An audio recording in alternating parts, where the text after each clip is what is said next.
English to Telugu positive and negative sentences. ఇక్కడ మనం past టెన్స్‌లో చెప్తున్నాము పాజిటివ్ సెంటెన్సెస్‌ని. అవి నెగెటివ్‌లోకి చేంజ్ అయినప్పుడు డిడ్ అనేది యూజ్ చేస్తాం మనము.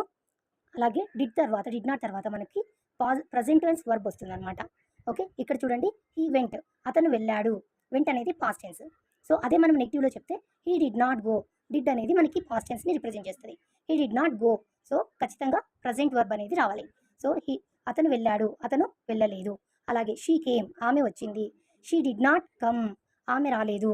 హీ బ్రాట్ అతను తెచ్చాడు. హీ డిడ్ నాట్ బ్రింగ్ అనేది ప్రెజెంట్ వర్బ్ అతను తేలేదు. యూ సెడ్ నీవు చెప్పావు. యూ డిడ్ నాట్ సే నీవు చెప్పలేదు. వి అగ్రీడ్ మేము ఒప్పుకున్నాము. వీ డిడ్ నాట్ అగ్రీ మేము ఒప్పుకోలేదు. ఐ బాట్ నేను కొన్నాను. ఐ డిడ్ నాట్ బై నేను కొనలేదు. ప్రెజెంట్ వర్బ్ అనమాట ఇక్కడ. దే సోల్డ్ వారు అమ్మినారు. దే డిడ్ నాట్ సెల్ వారు అమ్మలేదు. Thank you.